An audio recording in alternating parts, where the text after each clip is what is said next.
and welcome to the On Cable Tonight show with the Women's Foundation. This is September, so happy fall and welcome to our show. I hope everyone that's tuning in has enjoyed a great summer and enjoying this great Memphis fall weather. Tonight's show is going to be about economic development, and I'm excited about our guest, whom I'll introduce in a little bit. But I want to say that we took the summer off, so it's exciting to come back and share with you the work of the Women's Foundation and all the great things that we're doing in the community in partnership with many organizations, nonprofit organizations who make a difference in Memphis. The Women's Foundation, for those of you who are not familiar with the foundation, our mission is to foster leadership among women, to promote philanthropy, and to support programs that help women and children reach their full potential. And we do that in partnership with 31 nonprofit organizations supporting over the last 17 years more than 365 programs, and we've granted out in the community more than $14 million, including $7.7 million to programs and 7 million or so to our special initiative called Memphis Hope. And that's a public-private partnership with the City of Memphis, Memphis Housing Authority, and the Women's Foundation, where we support families who are former or current public housing residents. We help them to reach their full potential. We help them with economic education, youth development programs, health issues, things that will enable them so that they can be independent and self-sufficient. So again, welcome to the On Cable Tonight show. I'm Ruby Bright, the executive director, and tonight our show is about economic development, and I'm proud to say that I have a wonderful guest. As I said, I'll introduce her in a little bit, but to just catch you up on what's going on with the Women's Foundation, our grant showcase will take place October 11th. That's where we will showcase over 30 organizations that we fund, and they will have their programs, many of their participants there, and please come out. It's at the Hilton Hotel on Ridge Loop, this is, oh gosh, I don't know, maybe our 15th annual, but the showcase is a great time to join over 400 people who come and learn about the nonprofit organizations that we fund throughout the year, as well as other partnerships that we have in the city. Again, the Women's Foundation is about focusing on helping women and children to reduce poverty, being a good stewards to a partnership in the community that promotes economic development and prosperity for all. So welcome to the Women's Foundation On Cable Tonight show, and I'll take out the suspense. I'm proud to say that we have an amazing guest. She's an entrepreneur, and she's also now director of the organization called MORE. And welcome, Alandas Dobbins. Thank you very much, Ruby. Thank you. Well, welcome, and I'm glad to have you here, and it's exciting to talk about economic development, particularly with the City of Memphis, as well as this opportunity for us to talk about, minority business participation, opportunities for minority businesses to get business, possibly gain training, understand about contracts, and I'm sure that we have some entrepreneurs listening tonight. Minority participation, young entrepreneurs, as well as women-owned businesses, right? Yes, indeed. Now, so tell me about MORE. Yes. Well, first, let me say thank you so much. I'm such a fan of you and of the Women's Foundation. Since probably the last 10 years or so, just been following, trying to participate when I can and volunteering when I can. So really appreciate you and the work that you all do in the community. Well, we're what we are as an organization because of women, many women like yourself who care about lifting up this community and really understand that if you help a woman, then you're helping the greater community because you're helping the family, and when you help a family, you help a community. Yes, indeed. MORE, Memphis Office of Resources and Enterprise. A mouthful. It is a mouthful, and with a huge charge. It started this year. January 3rd was the first day of the office being open. The address is 700 Adams, that's where we're housed, but it's a brand new initiative that was created by our mayor. Mayor Wharton. Mayor Wharton. City Mayor. Yes, City Mayor, Mayor Wharton, to help create, foster, advocate, train, and grow minority and women-owned business in our community. We've heard for years that our numbers have not been very anything to brag about. And so that being said, and that being understood, the mayor and several planners came together and said, you know, there's something we can do about this from the government perspective. The government has about $600 million or so per year in spend. Probably about $400 million of that is in benefits and salaries. So you're looking at a huge amount of money that our taxpayer dollar go to help continue our government and make sure that we're running effectively. And so with that type of industry, if you were comparing that to other corporations, you have a buying power there. And so trying to support and grow minority and women-owned, the numbers say that women are approximately 52% of the population. Minorities would be probably about 65% of the population. And we're talking about in Memphis. In the Memphis proper, yes. But at the beginning of last year, 2011, that segment was only doing 8% of the business with the city of Memphis. And with those numbers being so low, we figured when I took this job, let's find a way to help foster and grow that segment of our population. With our poverty numbers being so high, which I know the Women's Foundation is very aware of, 39% of our children living in poverty. Right. One way to help combat that, of course, is education, but another way is entrepreneurship and business ownership. I grew up in a household with a father who was an entrepreneur, Alandas Dobbins, and so I learned at a very young age the trials and tribulations and the triumphs of owning your own, and so I was bitten by that bug. Right. Well, you know, that's the dream, you know, a dream that you can, you know, own your own business. And I think that that's not necessarily for everyone, but for those who have that desire, you know, there should be a point of entry and an opportunity for someone to be able to, you know, see not only start their business, but really understand profit and loss and how to position themselves to put the best of their service out there. And I think that, you know, that creates the competitive edge that at least gives the you know, opportunity for fair competition, if you will. Don't you think that that's probably one of the areas that you address? Yes, without a doubt. It's an opportunity. It's an opening of the door. Everybody has to compete. Everybody has to bring their A game. You have to build your business to the ability to compete against the big boys and the big girls out there. But what we found in the research was that the opportunity was needed. And so this is a resource office. We've been able to galvanize in the first 9 months all of the volunteer organizations, all of the nonprofit organizations, and even some profit organizations that help to grow minority and women-owned business. And the charge of this office is to focus on minority and women-owned, but we're also focusing on small businesses and local businesses. In doing that, you find that it helps to grow our economy locally. If you're focusing on the local minority and women-owned businesses. And you know, so, I listen on Sundays to Minority Report program sometimes, and I, you know, hearing about the challenges of minority and women-owned businesses, and you know, one of the big ones they talk about is, and you'll have to help me with qualifying. You know, being able to be on the meeting the requirements to be in competition, you know, for some contracts. Yes. is a challenge, and this notion of collaborative work, yes, meaning that several small businesses or minority, or even small businesses in or minority or women-owned business come together to yes, be competitive with a contract, whether that's, you know, local or national. Yes, without a doubt.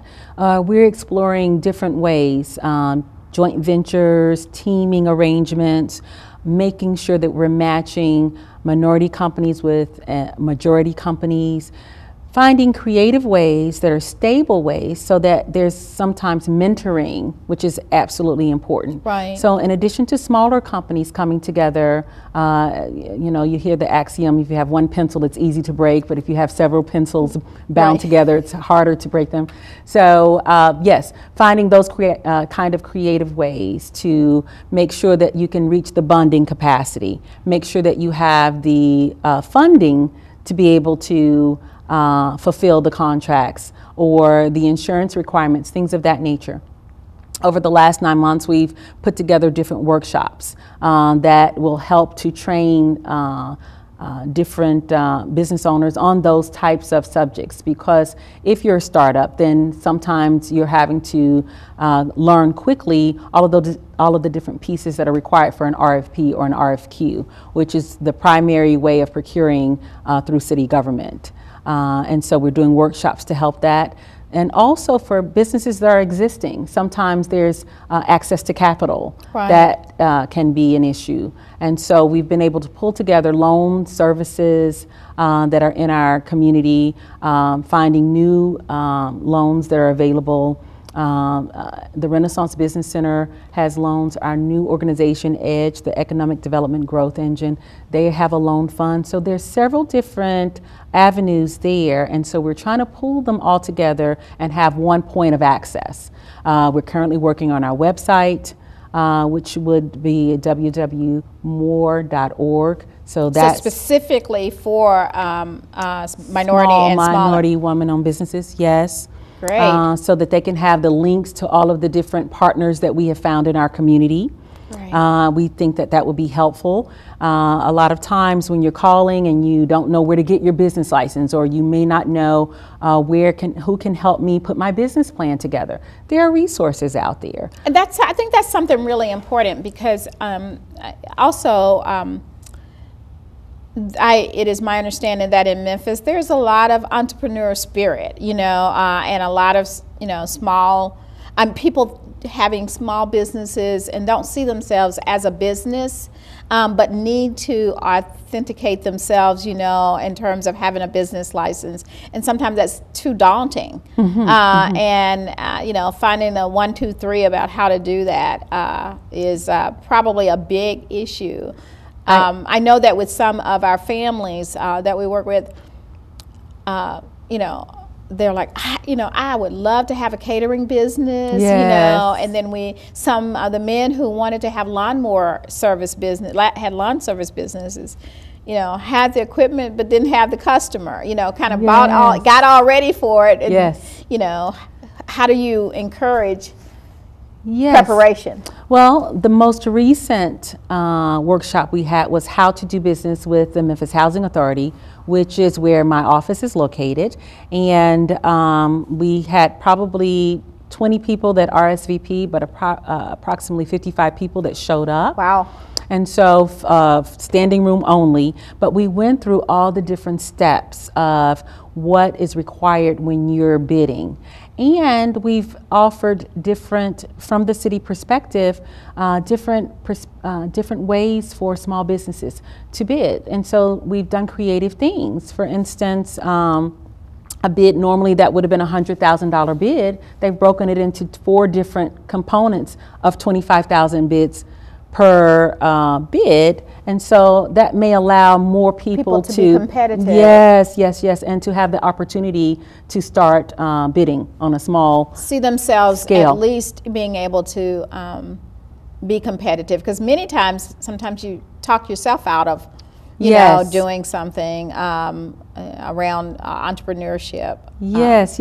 So we're trying to find ways to lower the impediments, to lower the barriers, have a lower point of entry for startups, but also supporting our existing businesses by making sure that you have bonding capacity. Sometimes it's difficult to get a bond, and so we found different resources in our community that work sometimes with a credit challenge, or that will help with you understanding what a bonding capacity is. So there were a lot of people in the audience that had never really understood the whole process of bonding. So we had a community person that came in and explained that process of bonding and what that entails.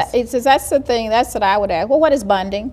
Right. Well, when you have a contract, many times from a government perspective, they require a bond, which means that you have to qualify, and it's totally based on your credit. So it's a guarantee. It's a guarantee that you're going to perform. Insurance, like insurance. It is like insurance. Okay. Exactly. That is correct. Yes. Okay. So to be able to be competitive in that RFP, you have to be able to have a performance bond or a bond. Yes. Mm-hmm. Okay. And so sometimes that's daunting for small businesses, and so having to take away the mystique of what that is and explaining that, those are the kinds of details that we get into in our workshops.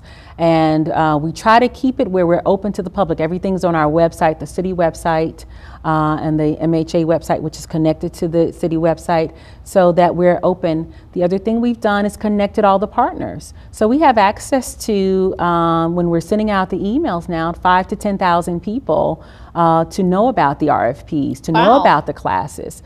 And the list is growing as we What are about adding. money? I mean, like, bridge, sometimes business is great and there's a great opportunity, and it's not that the organization the company doesn't have capacity. Yes. With a little bit of help. What do people do in that particular situation? I mean, I know about venture capitalists, but that's... Yes, that's an option. We have several different partners who offer that. Emerge, Memphis, BioWorks through Enova. We have venture capital sources that are in our community, and that area is growing. We've got a bed of entrepreneurship in Memphis that's rebirthing over the last couple of years. But we also have identified loan services within our community that are offered through different resources. For instance, I mentioned the Renaissance Business Center. Right. They have small loan services that are for smaller businesses. Edge, they start at $150,000, I believe, and go up to $1 million or so. And I may be a little off on those numbers. Who reviews the business plans in that particular case? It just depends on the entity. Well, they've hired a person that is that is specifically in charge of that, and they have a review committee. And both entities, Renaissance Business Center, the Economic Development Growth Engine, have committees that review in both of those instances. And they even have counselors that will help you put your financial documents in place. So for instance, if you're a small two-person shop and you're not, and finances is not necessarily your strong suit, they have counselors that will work with you and help you put your balance sheet together and help you put all of your financial documents in place, so that you don't necessarily have to go reach out and pay the money for a CPA or for an accountant. In those instances, they have the experts there to help. That's all good. paid for with your taxpayer dollar. Okay. It's like, yeah, how do they afford that? That was exactly where I was going. It's like, well, how do you afford to be able to do that? And then the other is, so what's out there in the, if in fact there were emerging businesses and opportunities for contracts with the economic development that is going on in Memphis. I mean, obviously, you think about building contractors, but there with that is electrical, technology. Yes. I don't know. What are the emerging industries? The medical field, BioWorks, medical devices. That's really very huge in Memphis right now. It's an industry that is burgeoning, but it is an industry that we're focused on and we're strategically placed. And of course, everybody knows logistics. One of the most famous entrepreneurs, Fred Smith, being right here. So things that deal with logistics and distribution, that's huge. But from the city perspective, we put together a list. There's a great committee that was formed last year, the Minority Business Development Oversight Commission, which is a commission that has 9 volunteers who come together, meet once a month at City Hall on the 5th floor every second Wednesday from 11 until 1. And they are there specifically to oversee the contracts that are let from the city of Memphis. Are they fulfilling the goals so that everybody has an opportunity? And so I brought a list of some of the items that have come up in those meetings. Our mayor has 4 priorities: create safe and vibrant neighborhoods, grow prosperity and opportunity for all, invest in our young people, and advance a culture of excellence in our government.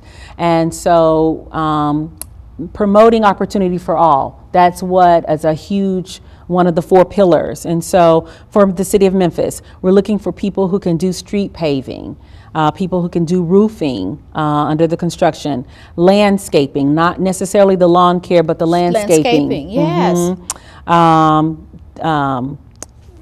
Things that deal with investment advisors. That's an area that has really been lacking for minority and women owned. Anything dealing with the investment and advisors that deal with financial investments and things of that nature, money managers, the professional services, our legal, accounting, health services. Yes, well, the insurance is handled by one of our larger, some of the larger carriers, but printing, bond counsel with our legal, those are areas that are not very well represented by minority and women owned.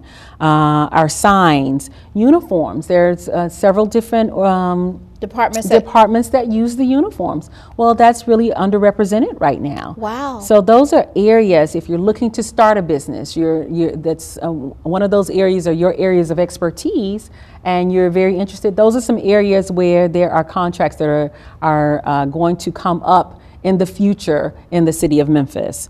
Light bulbs, that's another one, providing the light bulbs, which is interesting, but of course the city uses those light bulbs. Police equipment.